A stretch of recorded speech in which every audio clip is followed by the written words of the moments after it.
Talking hardball, the bull and the better. Talking hardball, part of Betting Weekly. Handicappers, they're all in the know. Pick some winners and then we say let's go. So come on, it's time to watch the show. We're talking hardball. Ken Griffey's grotesquely swollen jaw. We're talking hardball. Over under on the hot dogs. Talking hardball. Bring your giant bag of peanuts. Talking hardball.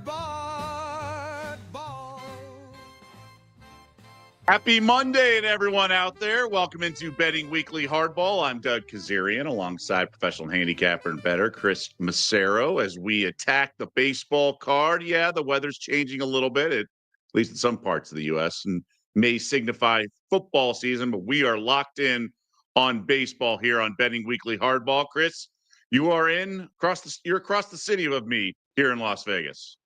Yeah, I've been at the Wynn the last couple of days. A little bit of horse racing, some baseball wagers. Crazy what's happening in New York where we have the Mets and the Yankees who can't get out of their own way, especially the Mets. Only one win in August. They two teams combined for a 3-15 record so far in August. Both teams are about 11 games under 500. The last, I want to say 50 or so games, like 19-31 or 19-30. It's just pretty crazy to see that both of these teams with the highest expectations and the highest payrolls, both of them might be on the outside looking in when it comes playoff time. I mean, you mentioned the Mets have 7 straight losses. In terms of the futures market, Aaron Judge still the betting favorite at Bet Rivers, minus 186 for the American League MVP. They have an easy schedule, very good roster on paper, but they are scuffling outside looking in right now of the playoffs, and things are not good. We'll get into all that. The Mets are idle today, so we won't talk about them. And a lot of games to get through, but yeah, it is baffling to see some of these teams really stumbling. We'll get into the Yankees game as well. They're facing a pitcher you and I had a good chuckle with in terms of the name not too long ago. But let's start with the Boston Red Sox, the Yankees' rival, who went on a tear. They did lose 2 of 3 in San Diego, so they're now heading towards back home, but they're in Houston to face the Astros. Their ace, Garrett Crochet, on the bump against Christian Javier for Houston. Sox minus 167, road chalk. Any read of this one as they are 4 games back of Toronto here? Yeah, it was a frustrating series in San Diego. Game 2, I think Alex Cora kind of he screwed up a replay call, in my opinion. I thought the runner at third base was out. I thought Bregman made the tag. They tie the game up anyway, and then they can't get a bunt down in the top of the 10th. The guy strikes out bunting on a foul ball, Hamilton. So that was a frustrating loss on Saturday. Then yesterday, a couple of really light hit balls off of Bayo, both with 2 outs, ended up, kind of steamrolling the game. It was 6-0. Red Sox fought back a little bit, had bases loaded, nobody out, had a chance to put a big dent into the game. It just never happened. Now they do have their ace going tonight. Crochet, who's been, lights out, 13-4, 2.24 ERA, even better on the road, 9-1, 2.08. Astros hitters in a small sample size, 11 for 36, hitting 306 against them. I'm just not so sure about this Red Sox team on the road. Only 26-32. Houston's coming home after the 2 out of 3 against the Yankees. They got a solid home record, 35-24. The issue is they're pitching Javier, who hasn't pitched since May 21st. He had 7 starts, 3-1, 3.89, 3-0, 1.89 at home. So he's been good when he pitched, but he hasn't pitched in 3 months. So we're not really sure what we're going to get out of him. Pena and Altuve have hit Crochet pretty well. Pena 3 for 5, Altuve 2 for 5. I'm not going to lay with the Red Sox. I'm just going to steer clear of a game. It's such a big price for a team that really doesn't do well on the road, and they just seem to not have that energy to hit on the road like they do at home when they get the home crowd behind them. I'll be pulling for the Red Sox tonight, but I'm not going to have a play in this game. Our resident Red Sox fan and Boston native, it is tough with Javier. Like, are you thinking pitch count? Is he shaky? He had surgery a year ago. You don't really know what to expect, but they're but Crochet, I mean, it's kind of a cheap price, all things considered, especially for a Houston lineup that doesn't really knock the cover off the ball. Yeah, they've added Correa since the trade deadline, but it is enticing. Any pitcher props maybe involving just Crochet where you can isolate him and not have to worry about that Red Sox lineup, like you said, that doesn't quite hit on the road like it does at home at Fenway Park, because this guy's an absolute beast. The strikeout prop is 7.5, overs -108, the unders -0.25. That was what caught my attention. It just feels like it's a coin flip bet, so to speak. The total outs is 18.5. Now, if he racks up the strikeouts, he might only go 6. So that's sort of the concern. But I would still look at over 18.5 outs -103. That's where I at least lean right now. Yeah, the Ballpark Pal app has him at 7.19 strikeouts, pitching just under 6 innings. So I would kind of, lean against that. Just, there's not much value there. He probably will go 6 innings. I mean, they have to. I mean, we're getting to the nitty gritty here. You're 4 games back. You kind of need a win tonight. You can't go a game with, not having your ace get the win. Next thing you know, you're 5 back, and it's, the division's kind of out of reach. So, if I was going to bet, if I had to bet the game, I would lean towards Boston, because Crochet's been so awesome, and you really don't know what you're going to get from Javier. Maybe he only goes 3 innings. And I'm like I said all year, I think the Astros have kind of overachieved. So, maybe it's a good spot for Boston to get the bounce back. But I'm just not confident the bats are as strong as they've been at home as they are on the road. And that road record kind of tells you that, 26-32, and Houston's 11 over 500 at home. All right, so road record factoring into your handicap of this one, understandable. So sometimes the price is right? I mean, that's where the straddle is here, 167, come back plus 140. The house has the edge in a way. At least that's our perspective. So pass on this game, but keep an eye on it. 7.5 feels, I mean, if you can get a good Javier performance, 7.5 is good under, but that's the unknown with Javier on the bump coming back from, not pitching in 2.5 months. Let's go to the Brewers, who've won 9 straight games. They are a wrecking crew that a lot of teams and a lot of, I should say, handicappers and fans kind of not dismissing, but overlooking at least. Big favorites, -215 at Bet Rivers with Quintana on the bump against Alex Haney and the Pirates. This Pittsburgh lineup we know is shaky, hasn't done much at all of late. Skeens is the only guy that they really, can hang their hat on. Run line is plus money for the Brewers, and this is a team that just continues to rip off wins despite, being kind of overlooked. They just swept the Mets, swept the Braves, swept the Nationals. They're 29 games above 500. That is a remarkable record, and that is clearly the best record in baseball. Only team in the 70s with 73 wins. Run line's looking attractive there, given the anemic Pirates offense. Yeah, I mean, look at the Pirates. They've only won 17 road games. So this would have to be Milwaukee or pass. If you've been betting Milwaukee the whole time, keep on betting them. I had them yesterday, a miracle win. But Haney's been Haney's been terrible too. I mean, on the road, 1-6 with a 6.55 ERA. He's given up a 314 batting average to this Milwaukee team with 5 home runs. And if you're into home run props, Joey Ortiz, 3 for 5 with 3 home runs against Haney. So, this would definitely be Milwaukee or pass. Quintana has been pretty good overall, but for some reason not as great at home, only 2-3 with a 4.90. But like you said, Milwaukee keeps mashing. Pittsburgh doesn't have much of a lineup. They don't score many runs. They don't win ever on the road. They're 22 games under 500 on the road. That's, pretty abysmal for a Pirates team that doesn't have much hitting. So I don't have a bet on the game. Maybe, hey, if you want to be involved in these first 2 games we talked about, maybe you just parlay the 2 favorites. And you got the hottest team in baseball and probably the second or third or even first hottest pitcher in baseball with Crochet. There's worse things to do with a parlay with putting those 2 together. But definitely Milwaukee or pass. 9 in a row. Pittsburgh on a 2-game losing streak, and they don't do much on the road. So you got to feel confident the Brewers can get it done tonight. All right, checking in on the comments section. City by the Bay says never take home team run line. Worst feeling losing because you took -1.5. I wouldn't say never in anything with baseball. Sometimes it's just too good to be true. And, it's just taking like an extended first 5 run line along those lines. Let's let's revisit this, Chris.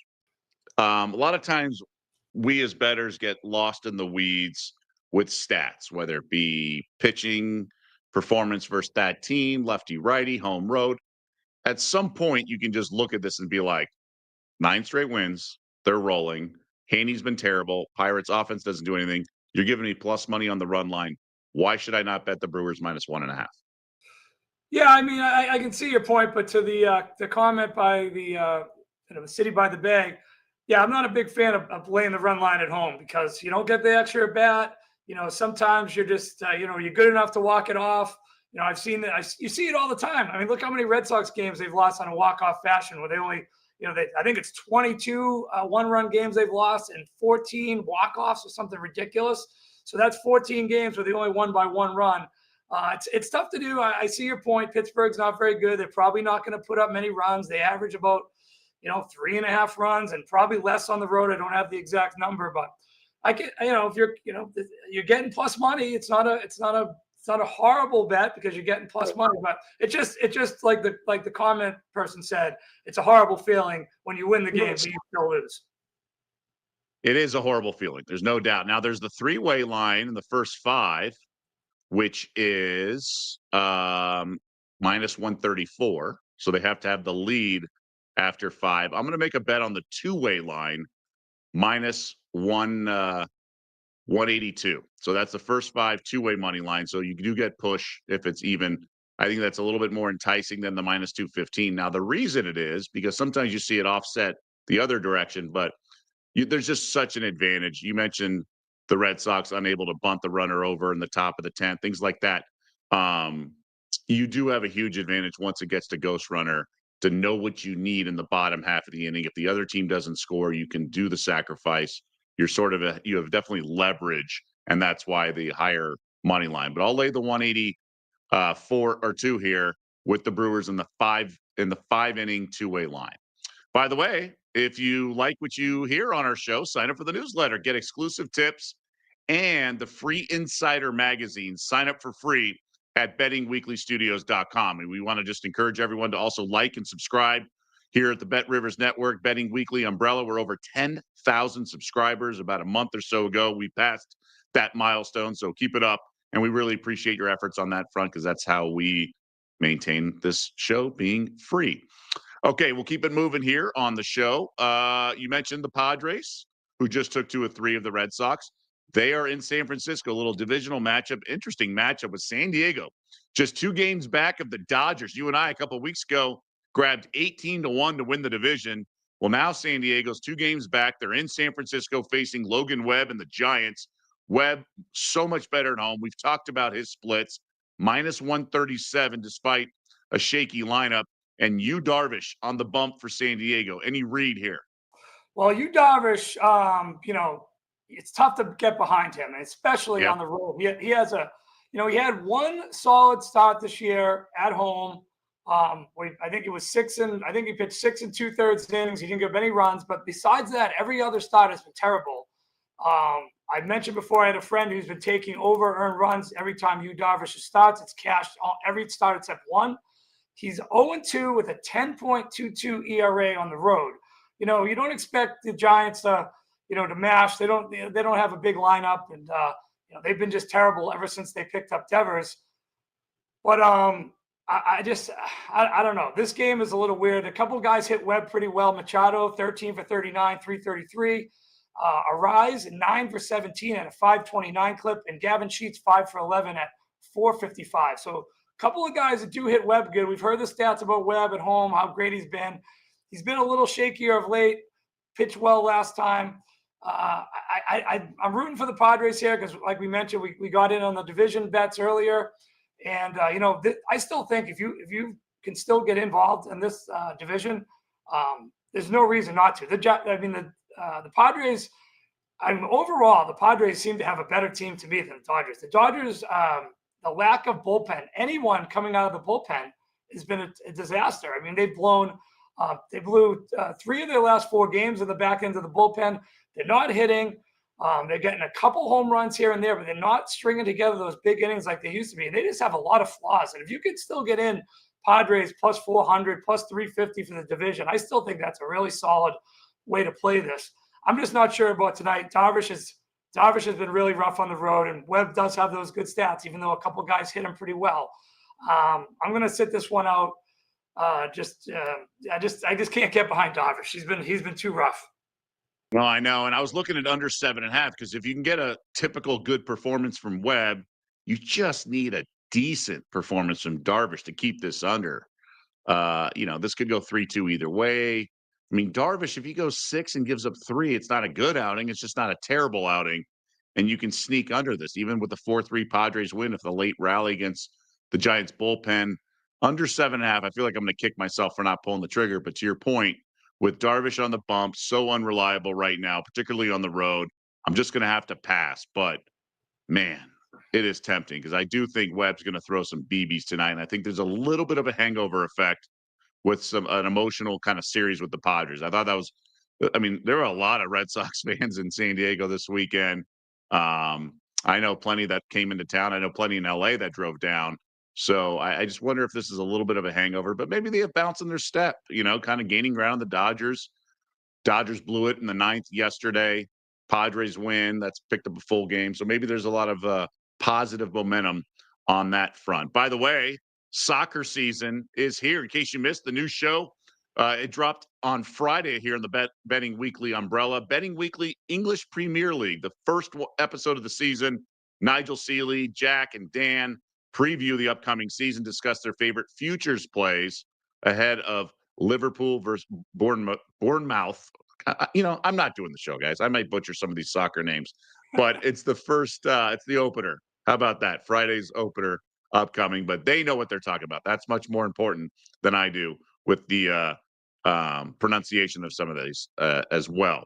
I mentioned the Dodgers. They're in Anaheim to face the Angels, the old freeway series here. Yamamoto on the bump, and Soriano going for the Halos. Dodgers minus $182, and Yamamoto's been excellent of late. He's keeping them in it. It feels like a cheap price tag, but this Angels lineup can mash. A lot of them feast or famine. So if they can get a hold of something, 8 feels like a really low number for this kind of a matchup. Yeah, the only problem is the Dodgers aren't really hitting, and Yamamoto has a 1.63 ERA on the road. Soriano, he's one of those guys where you watch him for the first 3 innings, and he's lights out. He looks like Pedro Martinez, and then something happens where he just goes off the rails, and he can't even get out of the 4th inning. So he's a tough guy to bet on. But I do like this Angels team at home, 30-30, 500. And it's tough for me to lay a big number with the Dodgers going on the road. Only 4 games above 500 on the road, not hitting well. Maybe this is a low-scoring game if Soriano pitches well, but he just hasn't pitched well, especially at home. 1-7 with a 5.56 ERA. Neither one of these pitchers have faced many of the batters on the opposing team, so nothing on the prop angle. Tough to back Soriano, but I'm not going to lay a big number with the Dodgers. The way the team is just not stringing together. Good at bats, has no bullpen, and they're scuffling right now. I'd be really shocked to see what happens if this game, if this lead gets down to nothing, it's tied up Padres Dodgers. They're still going to make the Dodgers a massive favorite. I mean, the price is just insane. For 2 games up, they're still laying minus 400 for the division. I just can't see it. Yeah, you mentioned the Dodgers scuffling. They've played about 500 ball the last month. They took 2 of 3 this weekend against Toronto, but then they didn't. The previous series, I think they lost 2 of 3. It's just been kind of 2 on, 1 off, 1 on, 2 off. It's just been a little back and forth. Obviously, pitching dictating a lot of that. Yamamoto's been excellent in so many ways, hence the high money line here. But I just feel like this Angels lineup, you can't really pitch sort of to it. I just feel like they mash even when you least expect it. They're really sort of a mixed bag and really unpredictable in that regard. A pitcher we've been relying on, particularly you, is Nathan Eovaldi. He's going for the Rangers today with the Diamondbacks in town. Rangers, seemingly, to my eyes, quick glance, minus $1.65 feels cheap in that regard, just with what Eovaldi's been doing. And I'm not a huge fan of this D-backs lineup, but Ryan Nelson's a guy you and I have touched on this very show.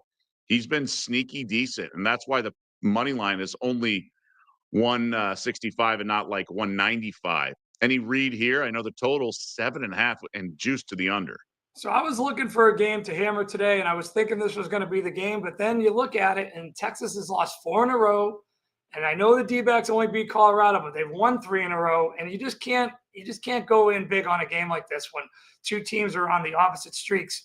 Although Evaldi, like you mentioned, has been pretty much the best pitcher in baseball the last 6 starts. 38 2/3 innings. He's only given up 2 earned runs to a tune of a 0.46 ERA. So that's just been absolutely incredible. His ERA for the year is under 1.5. He doesn't have as many innings as Crochet or Skubal. He's getting a little buzz in the Cy Young market. If, maybe he just finishes strong with these ridiculous stats, he might be able to steal it. I know our buddy Jimmy Ott took him at 60-1 recently for Cy Young. So pretty crazy that, a guy is pitching this well. 1.38 ERA for the year, 10-3 record. So 1.54 at home, 3-0. I mean, obviously it'd be Texas or pass because Evaldi's been so good, but I'm just a little nervous on a 4-game losing streak. They didn't hit it all versus the Phillies. Maybe you look for a D-backs team total under. It's 3.5. You got to lay some big juice, minus maybe 135. Maybe the first 5, it's only 1.5. You also have to lay big juice. But, he hasn't given up any runs. He's only given up 2 earned runs in his last 6 outings. So you figure, with a D-backs lineup that traded away 2 of their better hitters, you should be able to squeeze under that 1.5 or 3.5. I don't have a play on the game. It would be Texas or pass, but I just can't bet a team that's lost 4 in a row laying a big number. Fair point. You mentioned the American League Cy Young race. He's the 3rd favorite right now at plus 1,300. So 13-1 right now. Skubal, who was massive favorite earlier, is minus 250. So much more digestible price, but he also has come back to earth a little bit. Garrett Crochet, the 2nd favorite at plus 160. Can I interest you at a Nerfy in this game at minus 139? Yeah, we mentioned Ryan Nelson on this show before. He just seems to pitch a little bit better at home, but overall, 14 starts and a 3.2 ERA is not too bad. And Texas, like we said, is just not hitting. And they just, for some reason, this lineup can't get out of their own way. They had won 7 in a row at home. Now they've lost 5 in a row at home. 4 in a row. They lost that last game to the Yankees, swept by the Phillies. They do have a great home record, and you figure Evaldi's going to shut them down in the first. I could maybe get on board with it, but I'd have to look more into it. Yeah, first 5 over under is 3.5 with the under juiced at plus 108. So, obviously the over unders of the game that are like 8 or 9, 8.5, 9 have 4.5 is usually the first 5 over under. This one's 3.5 juiced to the under. That D-Max lineup can pop, but Evaldi's been great. I'm gonna take my usual half unit, split it up. I'm gonna do a half on the Nerfy at minus 139, and the other half under first 5, 3.5 plus 108. So we'll get involved, and if they get a score, then I'm still live for the 3.5 and have the back half of the lineups and runs in innings set in 2 and 3 kind of thing. So hopefully it's just a 3 up, 3 down, clean first inning, and we can kind of ride it out to get a win in both of those. So I'll split up the regular play of a half unit into quarter unit on each of those. Other games I want to check in on, and I know those in the comments section were very curious about Abbott, and they like some of his strikeouts prop. Abbott's going for the Reds, and let's jump into that game as the Reds host the Phillies. Walker going for Philly. Abbott got touched up in his last game, which burned me because I basically bet him every game. He's been so awesome. He's got a 2.34 ERA. Slight home favorites are the Reds with the Phillies in that powerful lineup, but it's all about pitching matchup. Any opinion here with Abbott, who's been so good all season, coming off that poor performance by his standards? Yeah, I'm gonna play the over here, and I think the line is telling you something. 9.5 in a game Abbott's pitching. Walker came off a good start last time, 6 scoreless versus Baltimore. But for some reason, Walker has an absolutely incredible ERA during day games. He has 4 or 5 starts of the day with a 1.99 ERA. At night, his ERA more than doubles to 4.15. And if you look at Abbott, like you mentioned, his last game was a little shaky. It's actually been 2 games. His last 2 starts, 12 innings pitched, 12 hits, 6 earned runs, 4.5 ERA, and he's only struck out 4 batters in those 2 starts. So something's a little off with Abbott. And I feel like this game, 87 degrees first pitch, going to be some runs scored. Both of these lineups can hit well, and especially in this small ballpark. I don't think Walker's going to have that same performance like he did against Baltimore in a getaway game. And I don't think Abbott's pitching as well as he's been pitching, the beginning of the year. And if you go back to the 4th of July game, the last time Abbott faced the Phillies, that was a game he got touched up early. He was only in the game 3 1/3. So I think there's some fireworks going to be coming out of this game tonight. I'm going to play over 9.5. Okay, so over 9.5 for your first official play, reading the screen, so to speak. And, those are really good breakdown. And I guess that's my question for you.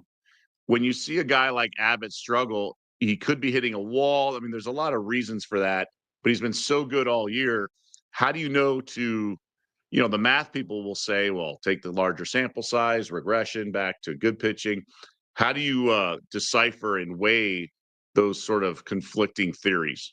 Well, you got to go with the recency bias, and I don't want to be facing a team that lit me up. If he was going against the Pirates tonight, maybe I'd have a different feeling. But he went 3 1/3. He gave up 9 hits, 4 earned runs, a home run to Castellanos. So that's not the team you want to come, rolling into Cincinnati tonight. Even though overall this season you have great stats. I just feel like something's a little amiss right now. He just hasn't been going deep in the game, and he hasn't been striking anyone out. So that's a huge factor. Maybe the velocity's not there. Maybe he's wearing down this late in the season. I don't know, but I don't want to be facing a Phillies lineup with all those home run hitters in a small ballpark like Cincinnati. And I feel like that number 9.5 is telling you something, that there's going to be some runs tonight in this game.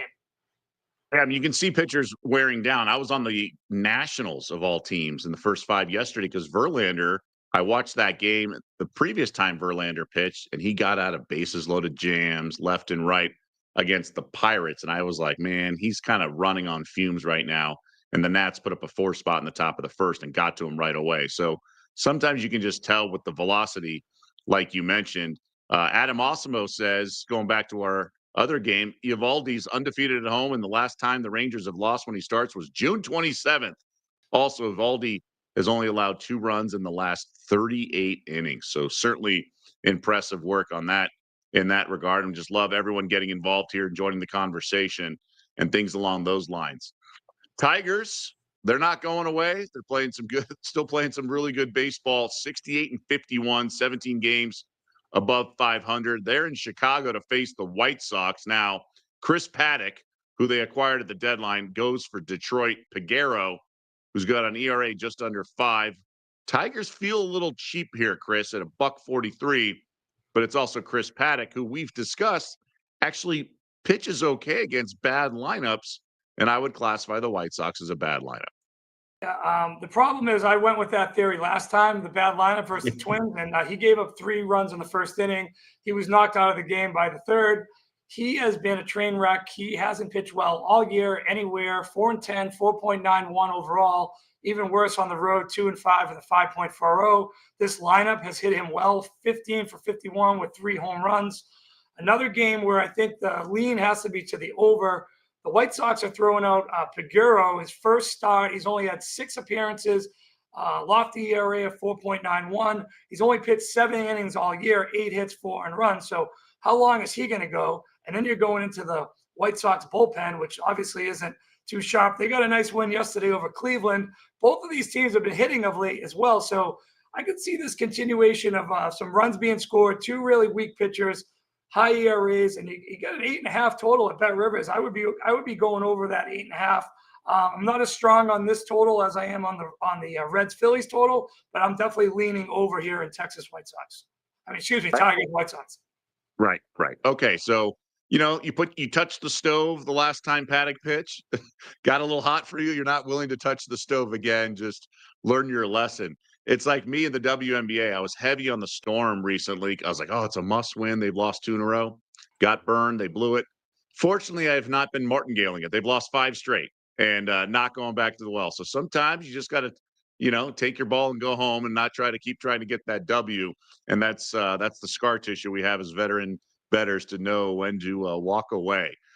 That's not been the case when fading the Colorado Rockies because they've been quite profitable if you've been fading them all year, even as the money lines go up. They've lost 7 straight. Rocks are in St. Louis to face the Cardinals, and Michaelis on the bump for St. Louis with Dollander going for the Rockies. Now, this is something we've discussed often on Mondays. Cardinals were the road team, got a dramatic, or the home team actually. They got a big win over their rival Cubs, 3-2. Came down to runners in scoring position, blah blah blah in the ninth. So they don't have to travel, which is part of the handicap we've discussed in the past. That's not the case here. Maybe a flat spot for a Cardinal squad. Again, beating Imanaga and the Cubs on Sunday Night Baseball, but they're hefty favorites, 235. It's a Rockies team, though, barely has a pulse. What say you? I'm looking at the over again. I mean, look at these two pitchers. Dollander, 2-9 with a 6.68 ERA. He's 0-5 on the road. Michaelis is, he's lit up every time he pitches. Last time out, 3 innings pitched versus the Dodgers, 7 hits, 5 earned runs. He's been shaky at best, 6-9 with a 5.11 ERA. His last Dollander's here's some crazy stats. Dollander's last 2 starts, 6 1/3, 12 hits, 9 earned runs, a 12.79 ERA. This is another game where the temperature is going to be 88 degrees. St. Louis, their lineup's not too hot, and sometimes the Rockies have trouble scoring runs, but I feel like tonight the bat should be going. I mean, 8.5 for these two pitchers. Maybe you try the first 5 over, because these two guys don't seem to get anyone out. Michaelis never even makes it to the 5th inning. And Dollander, I'm not very familiar with this guy. I just saw some of his stats today. I'm just kind of shocked that he's still in anyone's rotation with an ERA of 12.79 in the last 2 starts. So I'm gonna go over on this game, 8.5 as well. Those will be my 2 official plays on totals: over Philly Reds and over Colorado St. Louis. Hey, so you had the Rockies team total last week at one of those games when you and I were on the show. They got I believe a 2 spot right away. Had a lot of guys in scoring position throughout the game. So you're going over even with this Rockies lineup that can obviously get shut down fairly easily. Well, they scored 6 runs 5 runs on Saturday, and they had 6 runs yesterday. So they're hitting a little bit better. Yes, I did have that over. That made absolutely no sense. They scored 2 in the first. They got 2 more in the 6th. I have over 4.5.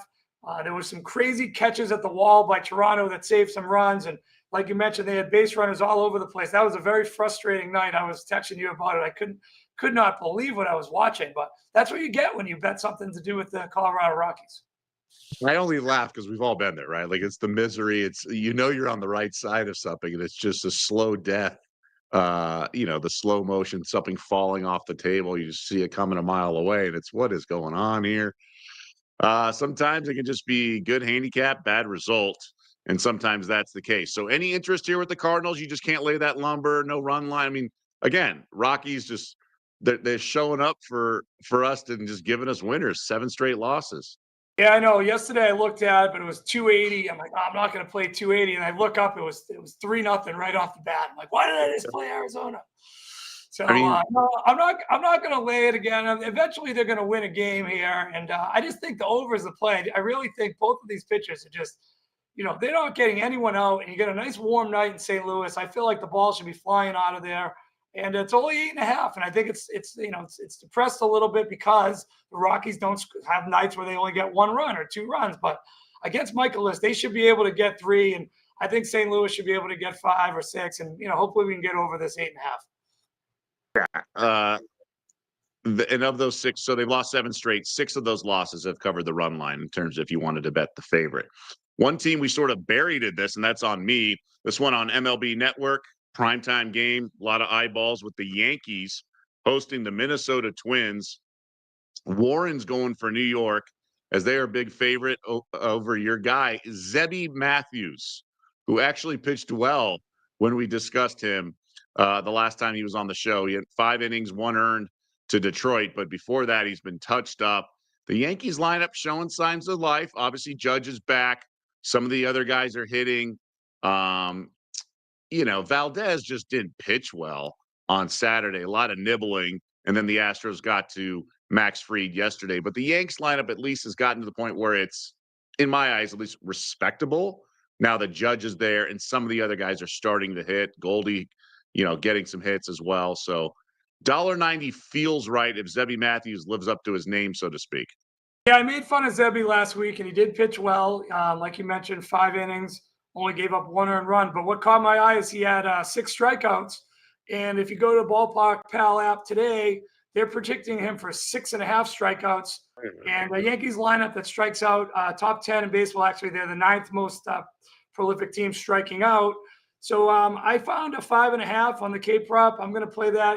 I don't play the props as much as I play the games, but I'm going to go over 5.5 Zebby K prop just due to the fact the Yankees tend to strike out a lot.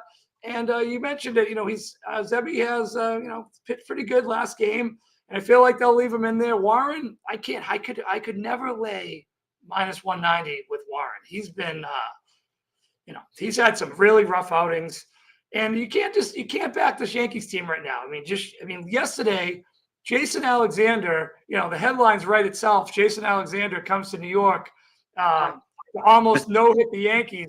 The New York Post had the headline already written. The guy, they only gave up 3 hits. Yankees gave up like 15 hits or something crazy. It was just like, what an embarrassing performance by a Yankee team. And they just keep making them the big favorite. Yesterday, they were -225 with Max Fried. I feel like Max Fried is getting, like I said before, he's getting priced like it's 2023. It makes absolutely – yesterday, get this, it was 1-0 Houston going to the top of the second, and you could still bet Houston +127 live. The respect the Yankees keep getting is just – it's mind-blowing for a team that's got 2 wins in August. So I would not be laying 190. I'm going to play the K prop on Zebby. Obviously the Yankees could win the game, but Minnesota doesn't have much of a lineup. But I like this K prop. The Yankees tend to strike out a lot, and hopefully we can get to 6 Ks. All right, -103 juice at Bet Rivers. And Fried, to your point, has been priced way high. Like you said, 2012 or 13. How about priced like it's June, right? Like he was lights out the first half of the baseball season, and those heavy money lines, the guy was unhittable. He was the betting favorite, even ahead of Skubal for the American League Cy Young, and then he's just fallen off a cliff. So there is value betting against Max Fried, but he's not on the bump. Warren is today. Just scrolling here, trying to see if we skipped Nationals Royals. Feel free to speak up if you got anything there. Rays at the Athletics in Sacramento. And those 2 games are the only ones we skipped, I believe, and for good reason sometimes. Nothing jumped out from our baseball card, but anything jump out to you real quick on those? Well, the kid that's pitching for Washington in his first start had 6 strikeouts at 4 1/3, Cade Cavalli. So, I'm not sure. I might look for a strikeout prop there. He pitched fairly well, 4 1/3, no earned runs, only 3 hits. Falter's been not too hot, so it's tough to back the Royals. They don't score enough runs, and they just can't string together more than like 2 wins. It's like 2 wins is their longest winning streak, it feels like to me. Washington's won 2 in a row, so I'm going to steer clear of that game. Tampa on this crazy road trip is just free falling. They're 7 games under 500 now at home, but it's tough to back the A's too. They're coming from the East Coast. First game back in 7 days. 2 games I'm just going to pass. Maybe if I'm fortunate enough to hit some games early, maybe dive in something later, but I'm going to pass on these 2 late games. Okay, understandably, I was passing as well. Just a reminder, we're here every single weekday, Monday through Friday, 2 p.m. Eastern, 11 a.m. Pacific, betting weekly hardball. And then top of the hour, 3 p.m. Eastern, Monday through Friday, betting weekly fast break, as we are inside the final month or so of the regular season in the WNBA. There's 1 game on the docket tonight. I really like a play in this game. I'll break that one down top of the hour with I believe, Albert's going to be in the show. So we're going to break that down. Also look at some futures, the bottom of the standings, the yes/no playoffs, the cut line, so to speak, going to be really interesting to see how these, I think 4 teams fighting for 2 spots. So we'll break down those odds that are posted at Bet Rivers. But Chris, always a great job. Appreciate your insight. I know our loyal audience does as well. You'll be back on the show tomorrow. So you and I will be talking hardball on Betting Weekly Hardball. So for Chris Macero and everyone behind the scenes who does such an awesome job with the producing, the graphics, the directing, I'm Doug Kezirian. Good luck with your wagers, and we'll see you back here tomorrow.